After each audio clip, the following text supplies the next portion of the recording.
Welcome to Sports Management Podcast, where you will hear interesting sports management professionals share their stories, experiences, and passion for the sports management industry. I am your host, Marcus Philipsson. Welcome to episode 176 of Sports Management Podcast. Today's guest is Dr. Michael Anagnostou. He's a sports management lecturer at Loughborough University, the former CEO of Greek Super League, and he has also experiences from working for FIFA, UEFA, the Athens 2004 Olympic and Paralympic Games, and more. Dr. Anagnostou holds a PhD in sports science and physical education, an MSc in sports and recreational management, and a Bachelors Degree in sports science and physical education. We spoke about how he got into the football industry, leveraging theoretical skills in the workplace, sustainability in sport, working with football in Greece and UK, his best advice for young people with aspirations to work in football, and much more. Dr. Michael Anagnostou, welcome to Sports Management Podcast. Hi, Marcus. Thank you for the invitation. It is an honor and joy to be with you today. The honor is all mine. So you are a sports management lecturer and the former CEO of Super League, and you have worked for FIFA, UEFA, Athens 2004 Olympics, and many, many other very interesting things that we will all cover in this episode. But if we start out with what are you doing nowadays? Well, at the moment, my current job is I'm a university lecturer in sports management and quantitative research officially, but I also do qualitative research for Loughborough University. I don't know if your audience is aware, but Loughborough University is one of the top sports universities in the world. Actually, in the last 6-7 years, it is at the top in all global rankings in sports sciences, including sports management. Now, this doesn't mean anything, of course. This doesn't mean that other universities are not good or that you have definitely to study in the best sports university. I know people, and I can assure you about this, friends of mine, students of mine in the past that have studied in very small universities and they had a great career after that. And I can give you examples about that. But coming back to my case, yes, right now I'm a university teacher, but I have a consulting company where I teach, I organize seminars, I consult organizations, federations, associations, clubs, leagues, mainly around football, because that's my area. So this is what I do now. I teach and I consult and I educate, but if you agree, I could take my journey from the beginning because that's what I believe it is the interest of your audience. So I was born and raised in Greece, and more specifically in Thessaloniki city. Thessaloniki is the second city after Athens in Greece, 1.5 million people. It's a port at the north of Greece and a very beautiful city, and a city that loves sports, football, basketball, and music. So maybe it's not accidental that most of the most successful singers and stars, music stars in Greece come from Thessaloniki and from northern Greece. And also very good players, football players come from there.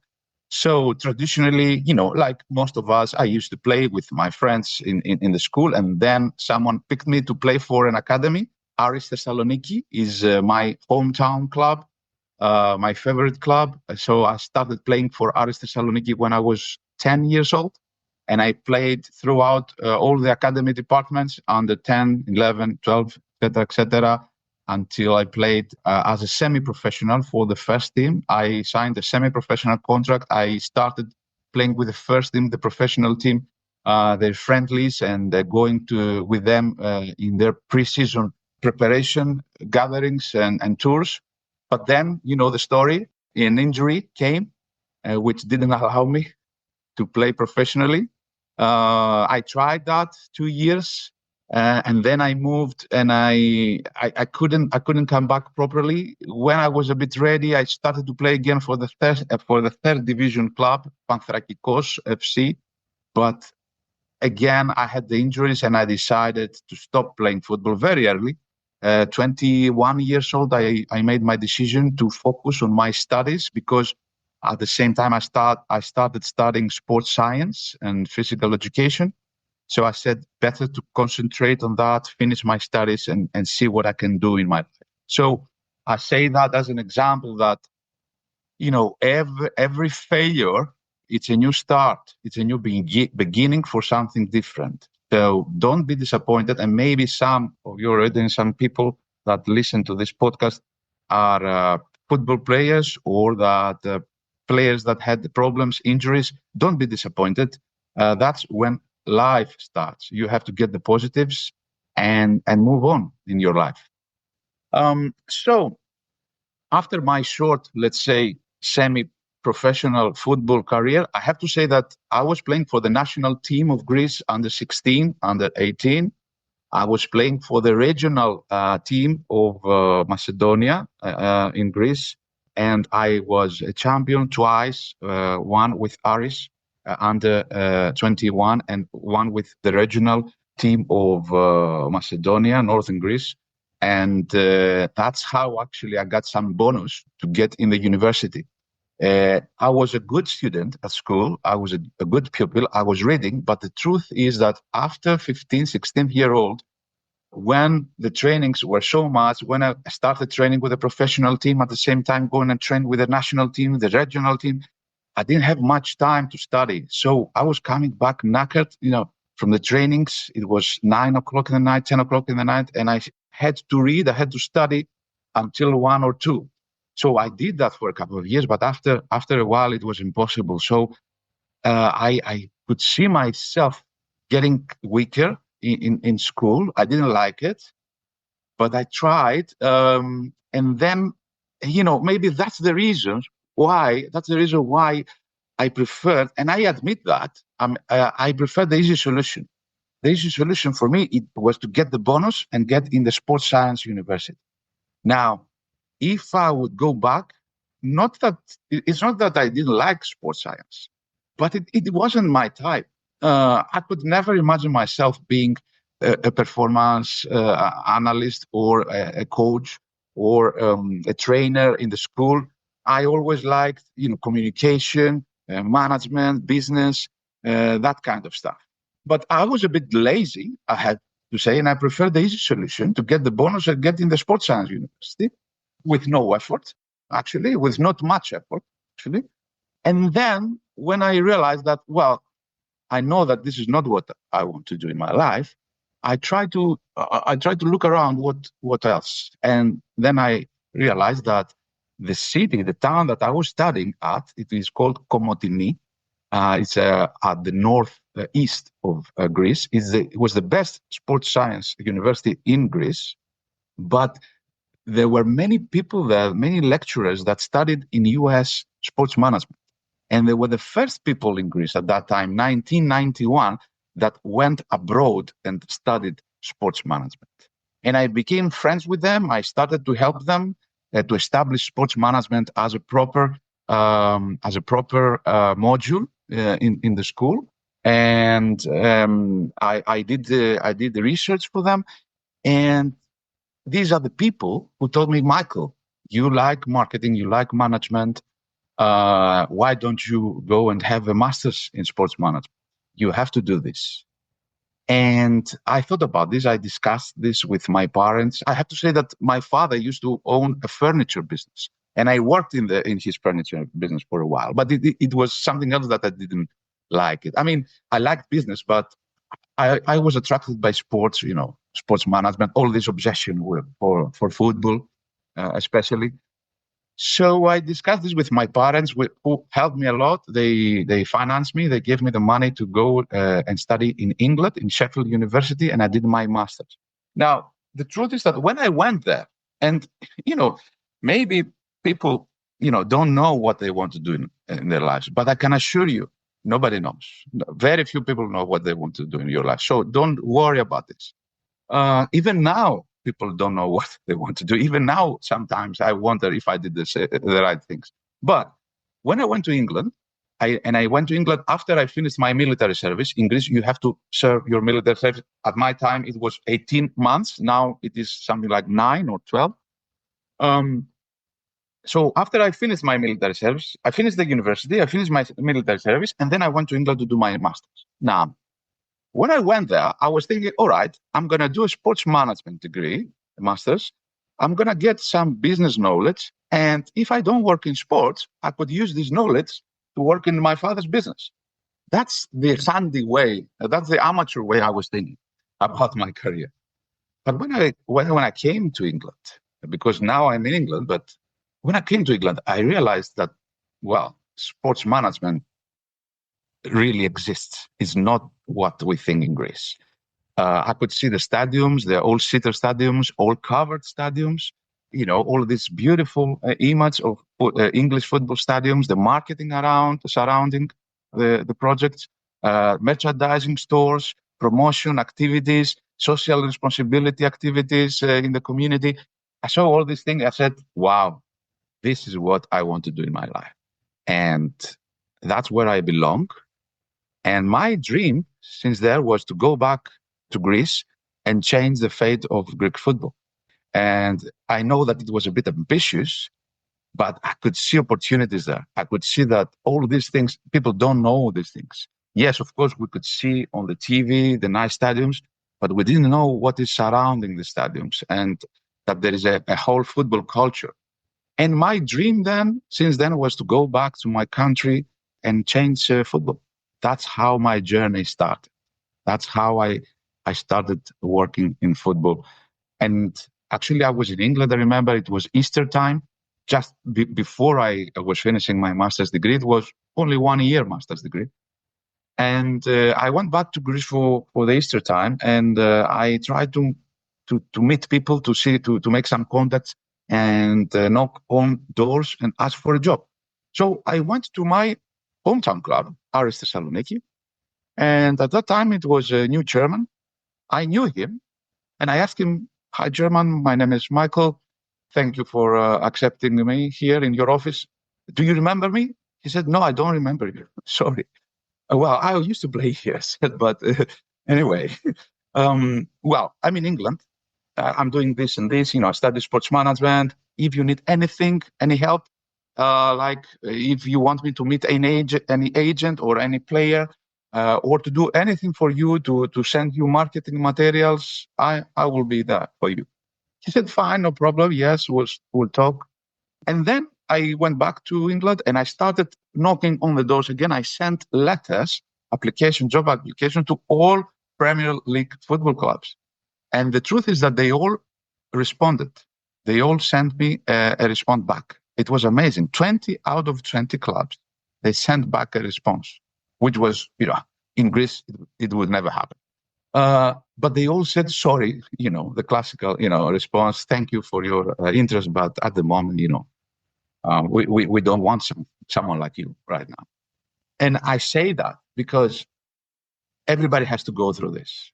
We have to try to knock on the doors. And sometimes it's a matter of statistics.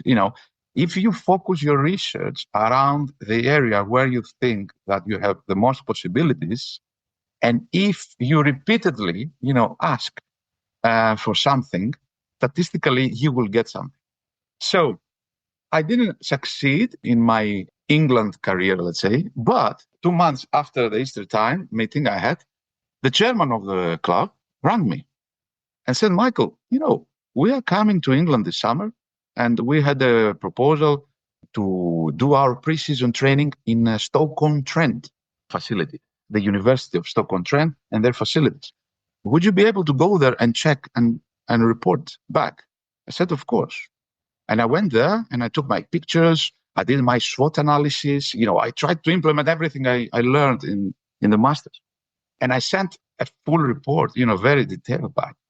And they liked it, of course. And I was recommending that, yes, I knew football. I knew the needs. And I said, well, my recommendation is that if you cannot afford something better, like, going to special precision trainings, and I knew that they had financial problems at that time, it can do the work. it can work. It's not amazing, but it can work. And the coach of the professional team at that time knew me because he had me as a player before. And he appreciated this. And they came here. They came to England.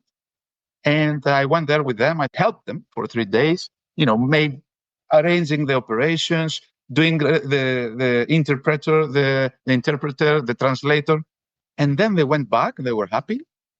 And, sometimes you have to be lucky. In the same summer, a new owner, a new businessman, the biggest insurance company in Greece, took over of the club. But the chairman would remain the same. And the chairman asked me, would you like to work for the club, to come back in Greece and work for the club? And I said, of course, I would like to.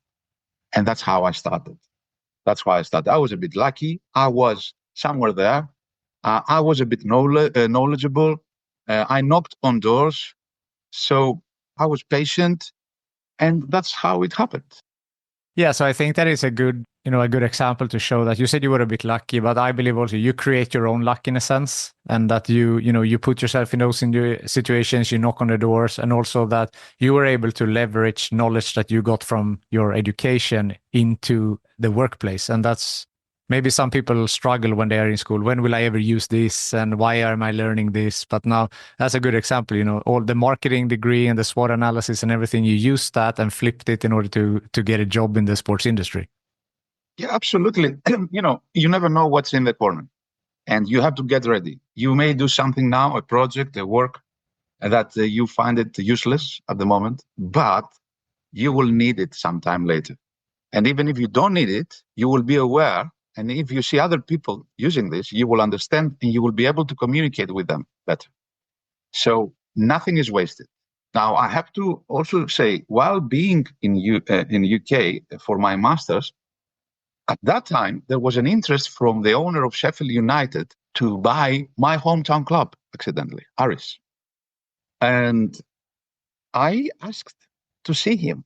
I had the courage to call to Sheffield United offices and say, I'm a student. I used to play for the club that your owner is thinking of buying, and I would like to meet him.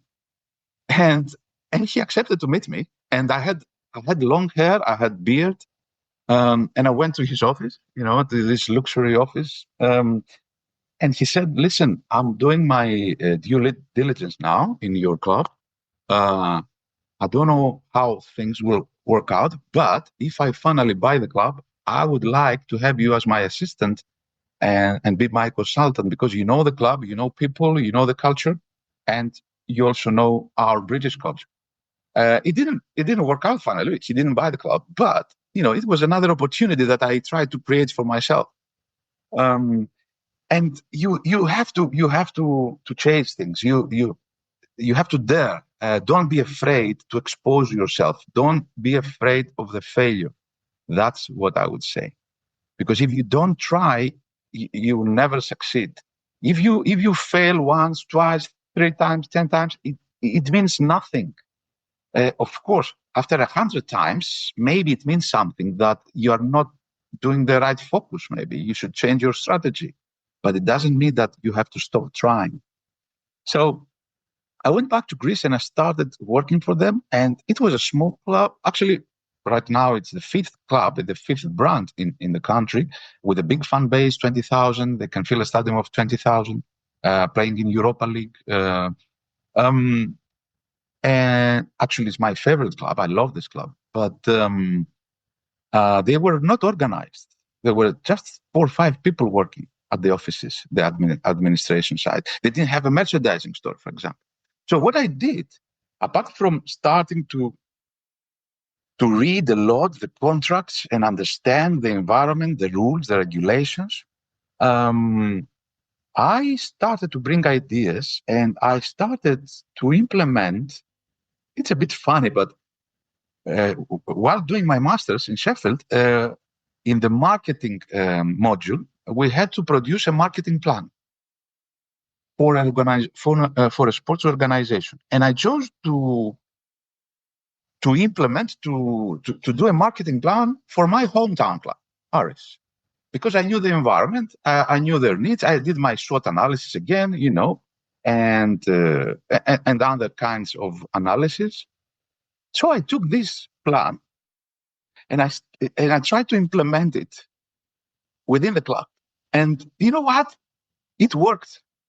It worked. For example, we set up the first ever merchandising store for the club. And I knew about merchandising because I did my master thesis in merchandising of Sheffield Wednesday. We renovated the club. Now the new owner had money to invest, and he just wanted proposals. So we redeveloped the stadium. We started local community activities and strategic partnerships. We started to build a sponsorship platform, creating vehicles to promote the advertised companies. We started to get organized. So I started, to implement the plan that I was doing in my master's degree. And that was a very romantic, period of my life. I started to implement what I learned and make my dream come true. And through this, working 3 years, and actually my official title was marketing manager, but I was doing a bit of everything because the club was not organized. I was the assistant of the technical director. I was the match operations director. I was the marketing director. And then after a while, we started to get organized. Things were better. But this, for example, at that time, the ticketing was not electronic. We had to print the tickets, and then we had to take the printed tickets to the tax service and stamp them to make sure that they are checked from the tax service. So I used to do this on behalf of the club. But at the same time, I could represent the club in an interview like that for the local TV. It was so fun, and through this involvement, I started to meet people from the Greek Football Association and the Greek League. And when we started playing for UEFA, with people from UEFA as well. So a friend I still have at the moment is Frédéric Thierry. He's the director. Actually, he's the deputy director of member associations for UEFA. Now, at that time, Thierry, a very important person in UEFA, was the match operations director, something like me in my hometown club for Servette Football Club in Switzerland. And we played together and we organized the match together. And since then, we became friends. And after a few years, the guy, moved to UEFA and I moved to the Greek League and we were working on other things. So you will realize that it is very difficult to get involved in sports and to work for sport, to get into. But since you get into, then it's a closed cycle. Then it's difficult to get out of it. And people will trust you. And there were always people that Now, so through this involvement I had in the first 3 years for my hometown club, I learned a lot on the job. I learned the rules. And actually, it was not easy because the director, nothing was electronic at that time. We couldn't have access to the rules through internet. The rules was a hard copy booklet, hidden and locked in the drawer of the general director. And you know what? I will say that he didn't allow me to read the rules. He didn't allow me to ask from the Greek FA to send me the rules, a hard copy. So I had to wait for him to leave the office 5 o'clock in the afternoon. And then I was unlocking his drawer to read the rules, to understand the rules. I was doing a piracy in order to learn things. Why didn't he let you? Because he was insecure. He was afraid that if I learn the rules, then I can replace him. Now, it was a difficult period. It was, a challenging period. I had to fight for my place there. Because, yes, I knew the new things. I knew the modern marketing. But if I also knew the rules was always something secret, for football people. People who knew the rules well were very privileged. People who had the patience to read the rules and understand the rules were very privileged. There still are. And you cannot engage a lawyer, to work full time for a club. So you have to be some kind, of a lawyer, some kind of an accountant, plus a competitions director. So, that's the fight that I had to give. And it was a very productive period. But after that, I had to move on. After 3 years, the owner gave up. Um, he didn't like the area of football actually much. It wasn't good for his reputation because when the team was not doing well, the fans were against him, and he didn't like that. So after this businessman left, I had to take my decisions as well. Actually, the new ownership was a bit amateur, and they wanted me to stay.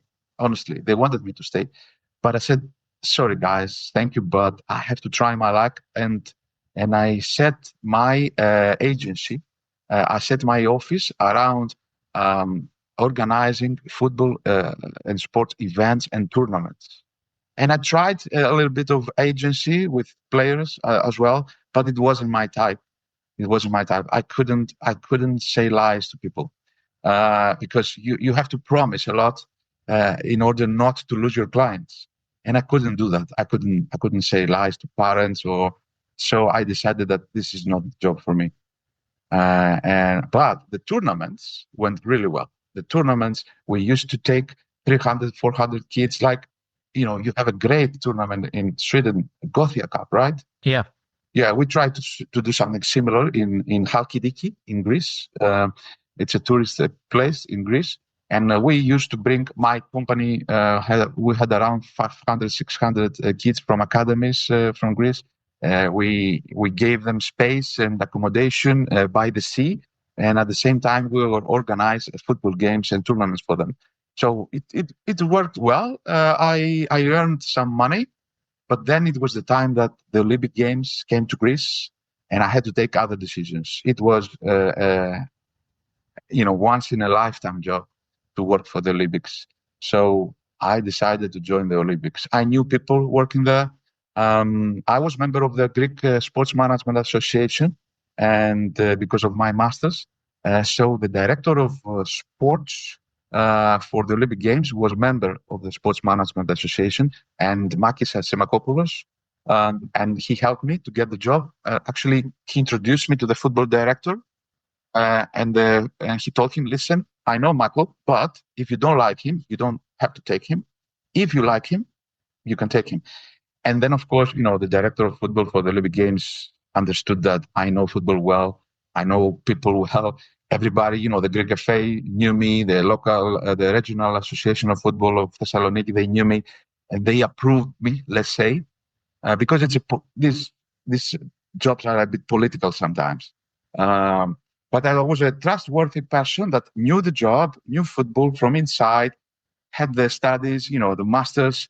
So why not? And that's how I started working for the Olympic Games. I was the football competition manager for the venue of Thessaloniki, taking care of the competition operations and facilities for the athletes, referees, teams, services, accommodation for them and everything. And then they asked me to go to Athens and join them and take over as a technical operations manager for all the football stadiums. So taking care of the planning, for the equipment, for the spaces, the facilities, the services of football stadiums.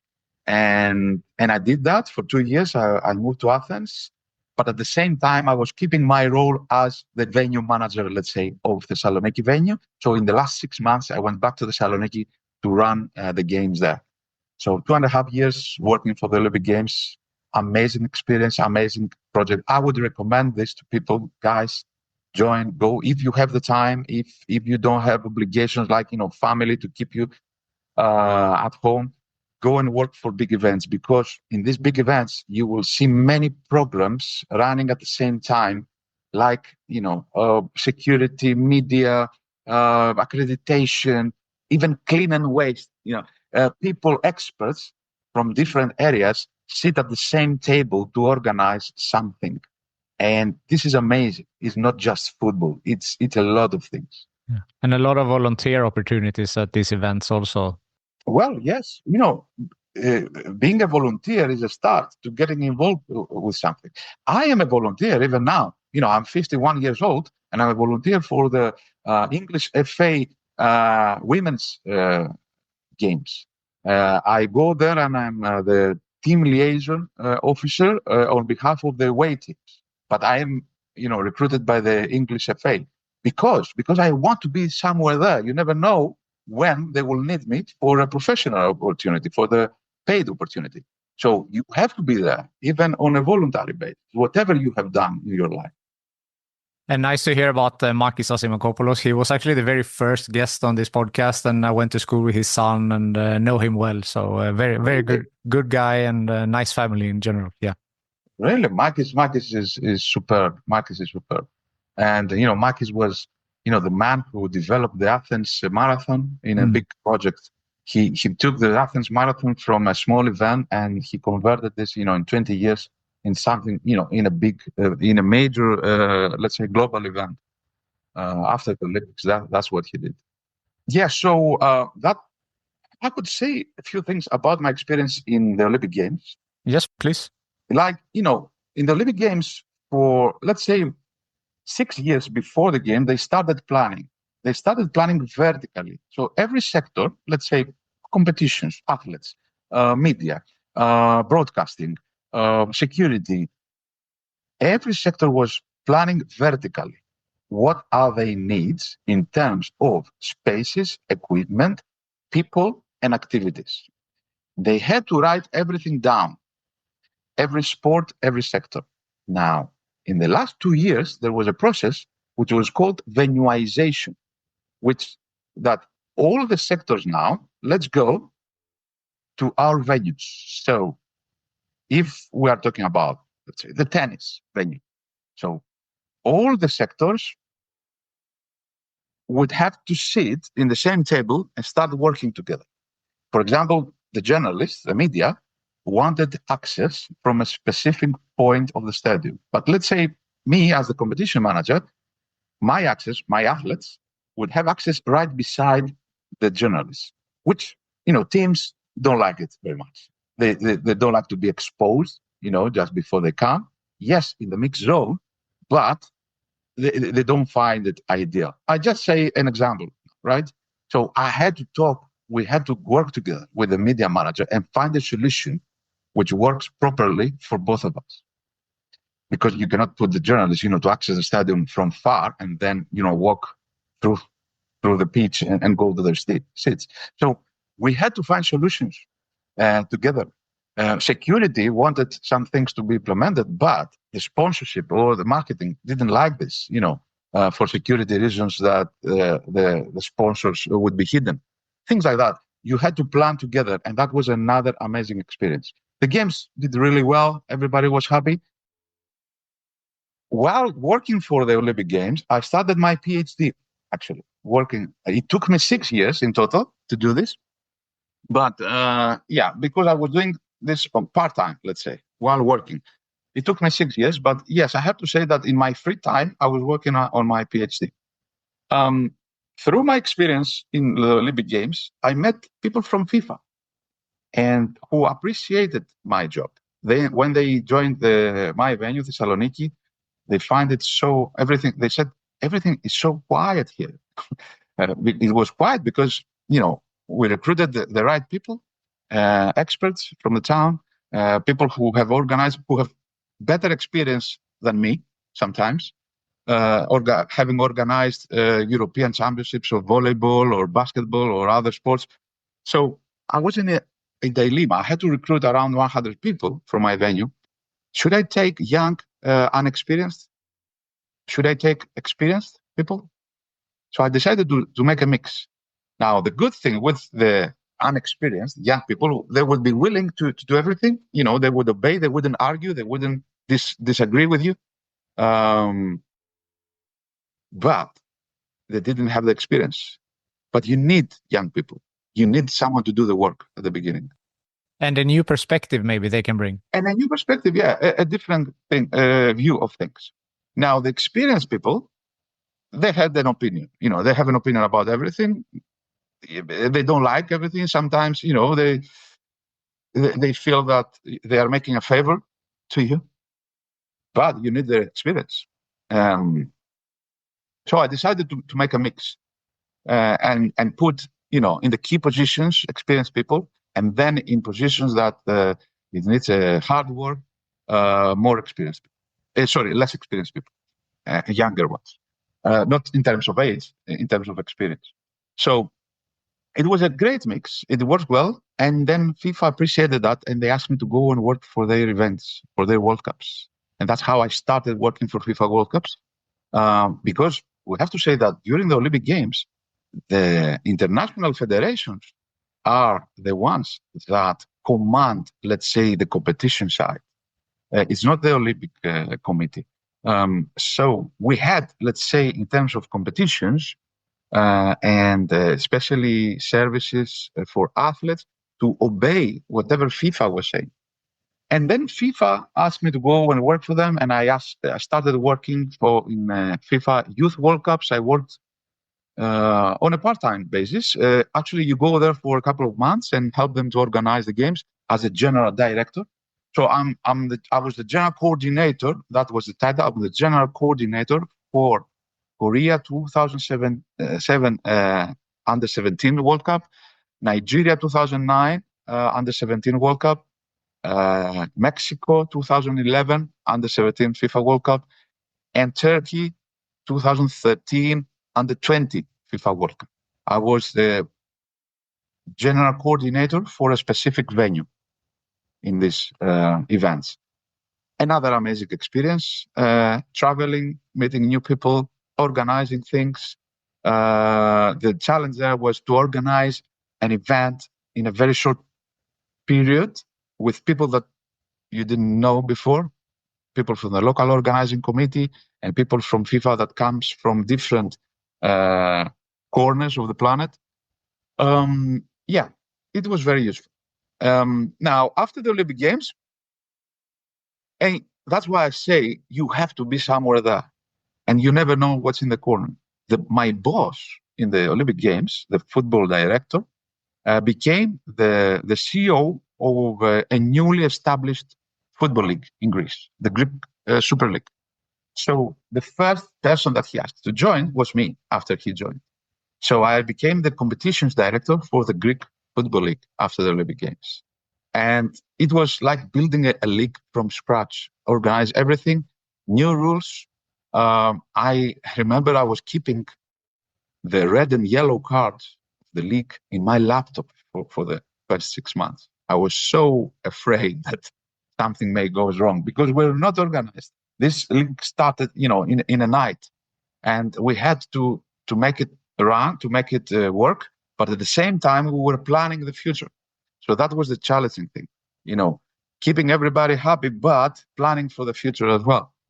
And we had to recruit people, and that's what I explained to them. Listen, we cannot do both. We have to recruit people, and sometimes it's better to recruit people from the previous league. Why not?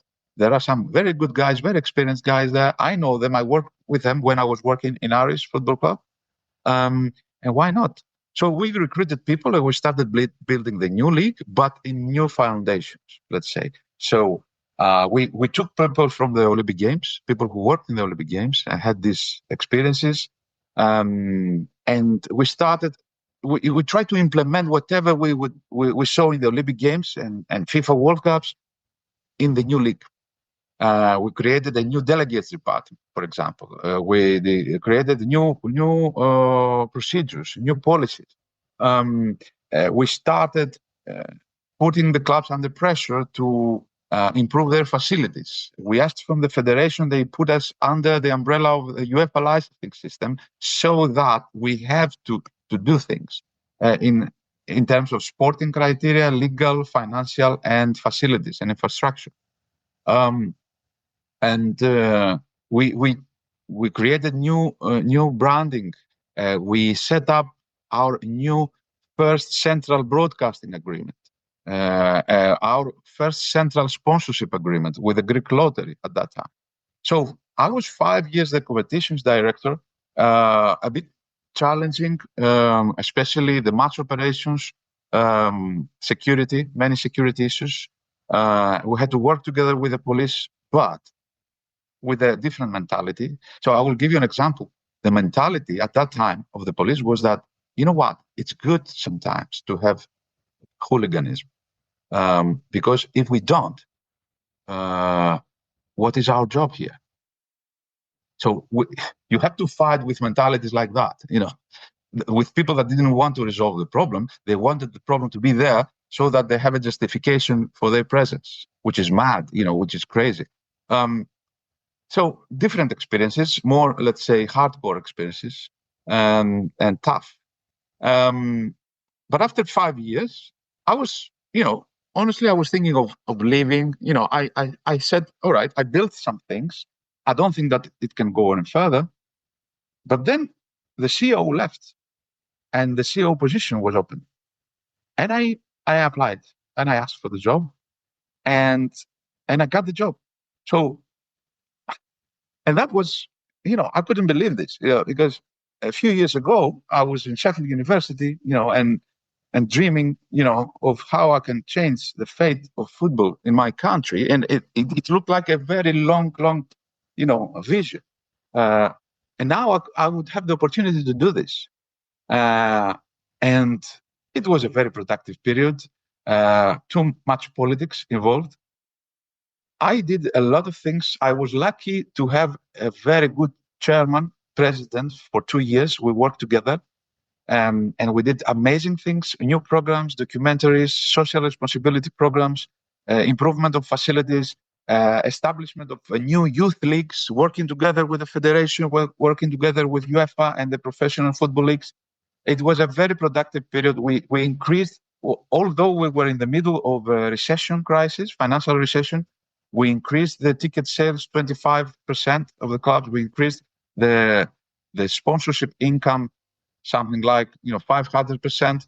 We increased the broadcasting income 20%, and we maintained the central broadcasting, which was not easy. Everybody was, the clubs were in a constant conflict, and that was the challenging thing. We had to find ways to bring them together and calm them down. I mean, if someone is interested, I could send links with the documentaries and the programs, the marketing programs that we implemented. And there is a special report, with our strategy and how we achieved that. We organized international conferences, even the first ever and last commercial exhibition, because we thought that we had a responsibility towards the society to promote football companies and sports companies, general assemblies of the European leagues, so many things, nice things. Now, the lesson I took from this is that every country is different.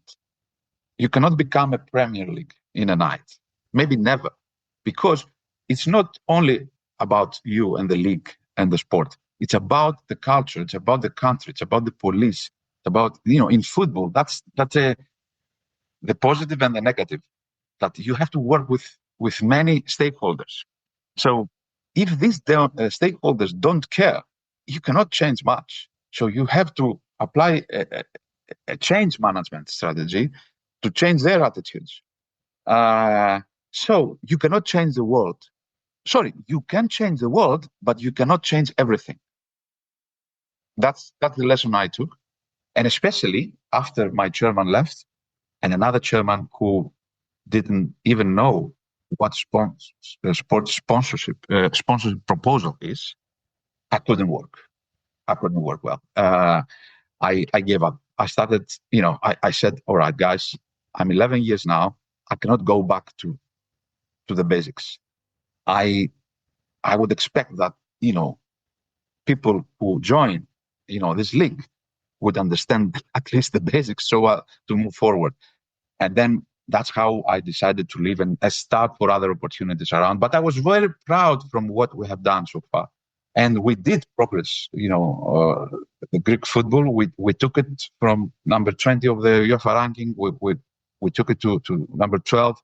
And all these, improvements and in our revenues and our profile, actually. We did the research after the implementation of the program. And before this, the people were saying that, the Super League is crap and everybody's crap there. And after the implementation of the program, people were saying, well, yes, the Super League is trying to do the good, and they have done some things. They haven't corrected everything, but they are doing a really good job. So that was our satisfaction. And then, that's how I moved to England. Then the owner of Olympiakos, of football club in Greece, took over, and they asked me to help here, and I accepted the proposal. And that's how I came to England. I forgot to say that in the meantime, while working for the Greek League, I was also working as a match delegate for UEFA competitions like Champions League and Europa League. I was member of task forces and committees of the European Professional Football Leagues Association. Then I moved to England. It was another experience, trying to understand the environment here. And I was the link, I could say, between the new ownership and the British, let's say, culture. I knew the British culture. I was here before. I could understand how people think and act. I could understand how the ownership thinks and act. So I was trying to connect these things. And at the same time, I was taking care of the operations for the first team and the academies. Interesting period. And after 3 years, I decided that I had to change a bit of direction. And I decided to join academia. It was something that I always wanted to do. So I started working for University of East London and UCFB, University Campus of Football Business in London at Wembley, teaching there. Then I moved to Coventry University, and then I moved to Loughborough, where I am right now. That's full circle. Wow, what a journey. Some questions obviously pops up, but with the Super League, so that's obviously the top football league in Greece. So, coming in 2006, how was it before? And, you said that basically you started from scratch more or less, but like, what was it before and how were you able to make that a great change? Well, the environment before it was a bit toxic. And now it's not, in the higher level, that's where the big decisions are taken. That's where the important job has to be done. And it was a good momentum that the big clubs started to understand that it's not going anywhere and we have to communicate better. But apart from this, in the middle management, let's say, there was a lot of work to be done. Setting up new rules, so you had to set up new committees and new task forces to work on the rules, because everything starts from the rules. And then setting up new standards in terms of facilities, infrastructure, bringing new people, like clean people, clear people, educated, to give guidance to the clubs, quality. So we had to bring a bit more quality, and we did that, and it was obvious. The delegates, for example, before, the reputation was not good because there was a reputation that they were just doing the favors of the clubs and they were not reporting the incidents. So this was resulting, not respecting the laws and regulations. And we changed that. We brought people from the market, professionals like lawyers, or doctors, or people who loved football, but they couldn't work on a full-time basis, but they loved football and they understood football, and they were transparent. So transparency is a big concept, very important. Transparency, that's where you have to start from, and integrity. Because I know many Swedish players that have been in the Greek league, and they have also mentioned that, over the years it has gotten better. Before, there was some issues of corruptions and other things that they felt were there early that got better and better. So it also proves that, the great work that you and your team did actually, led to something better.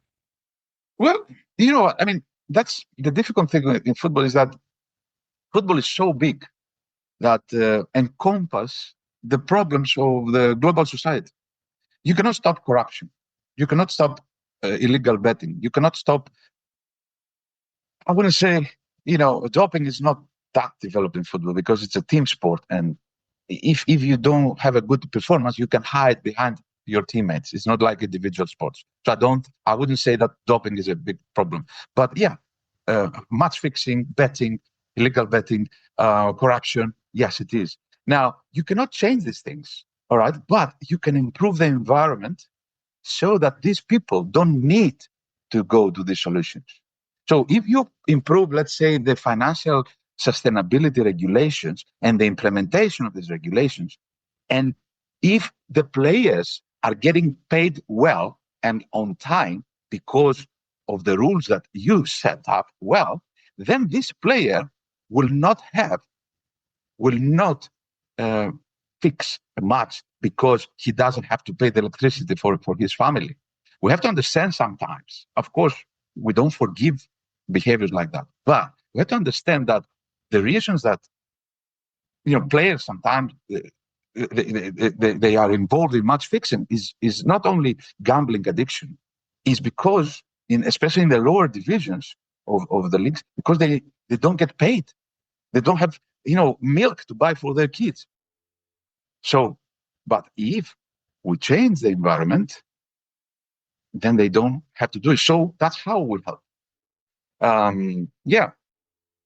So the Greek football has developed, but there are always problems. I told you again, you cannot put just the football, just something specific in a glass. It is related to the society, to the government, to the culture, to everything. You cannot be a Premier League if people don't respect the rules and regulations like it happens in England. You cannot have a Premier League in Greece where people don't respect the state and the government. There's not a healthy relation, let's say, between the citizens and the governments. So, but you can help, you can develop, you can improve things. Yeah. So then we mentioned that you went to Nottingham Forest, and it was the Greek owners of Olympiacos. So you were a little bit of a liaison or a middleman between the Greek culture and the UK culture. So would you say that there is a big difference in culture and football culture between the countries? It was the beginning, and that's why I think right now, everything is rolling up so nicely. The team is doing well, even in the Premier League, and there is, people need to understand each other. People need to understand each other, what the priorities are, and I'll give you an example. And there is no right or wrong. I'll give you an example in the academies. And in the youth teams. Now, I knew very well that in Greece, we like our teams to win, no matter if it is an under 17, under 15, under 13, whatever. We want them to win. We want them to be at the top. In England, the philosophy is different. It's about participation, building through, failures as well. It's not the end of the world, let's say. Now I knew that. So I was trying to explain to both sides that we need to change a little bit, So after that, the director of the academy understood that and put, winning as a priority. No, it's just an example. There are not huge differences, right? And it was not the most important thing. For me, the most important thing is to have smooth operations.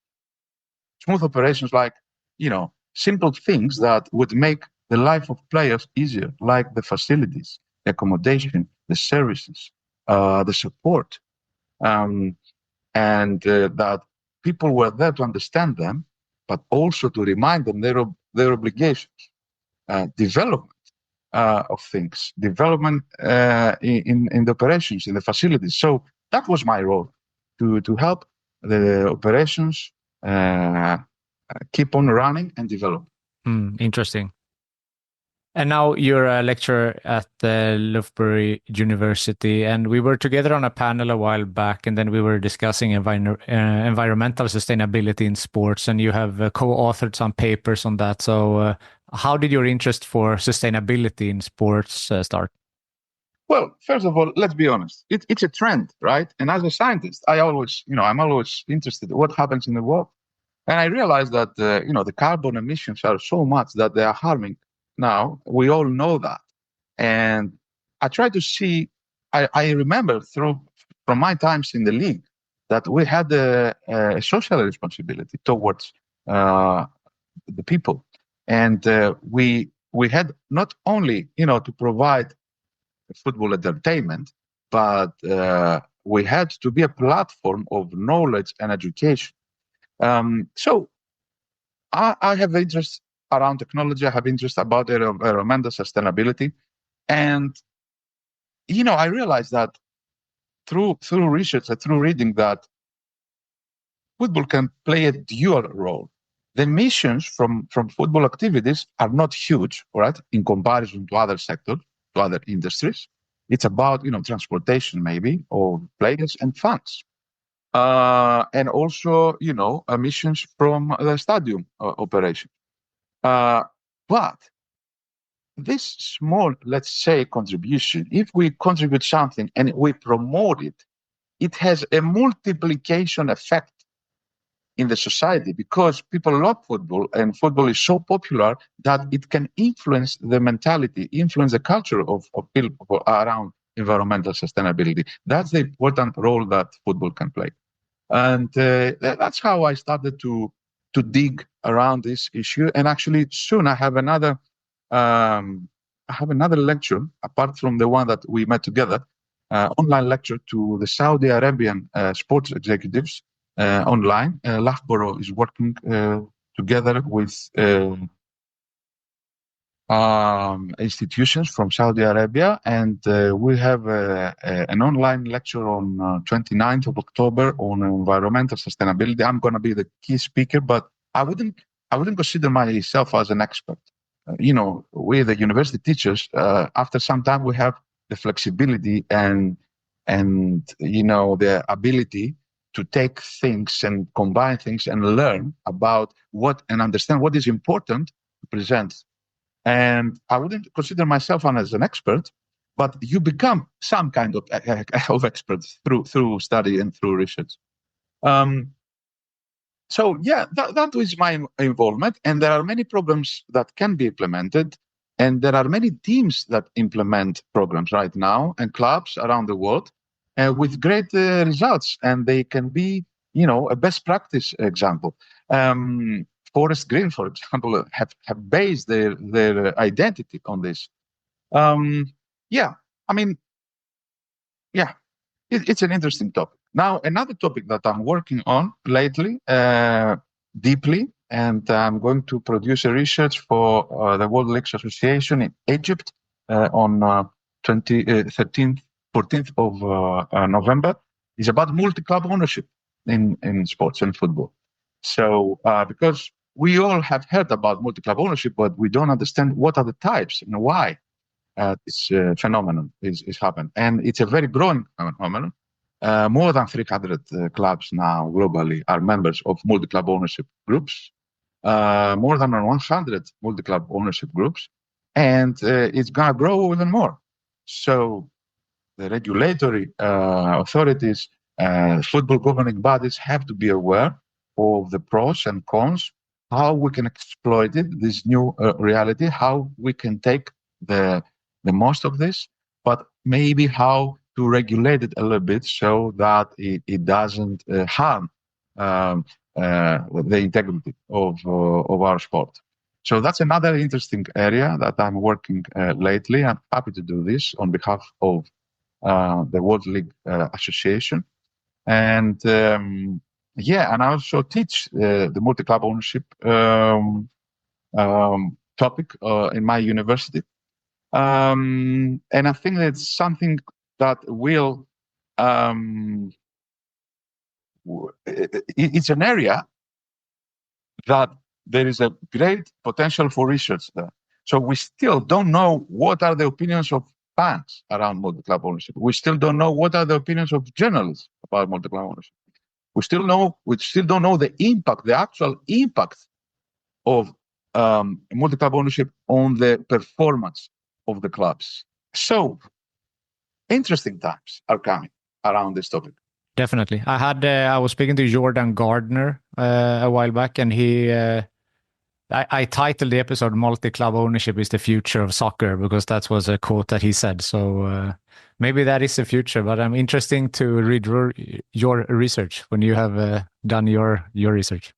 Yeah, actually, there is a book of Simon Chadwick. Soon it's going to be published, and we have a whole chapter there. I have a whole chapter about the typology and definition of multi-club ownership. There are mainly three kinds of multi-club ownership. Is the football holding groups, like the ones we know, Man City. I wouldn't say Red Bull, because Red Bull is more of a generic marketing thing.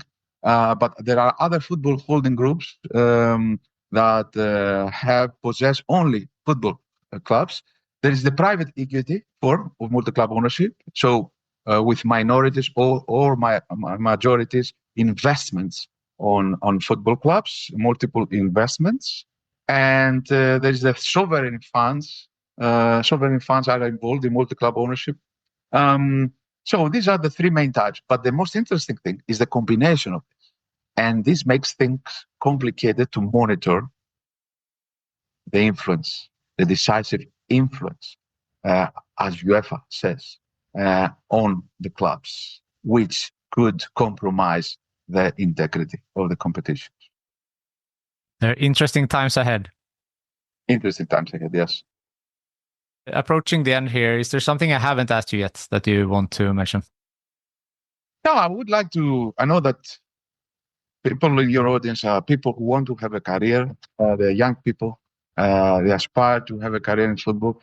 Working for football or sports is amazing. It's nice. It's like, you work in a party. Okay.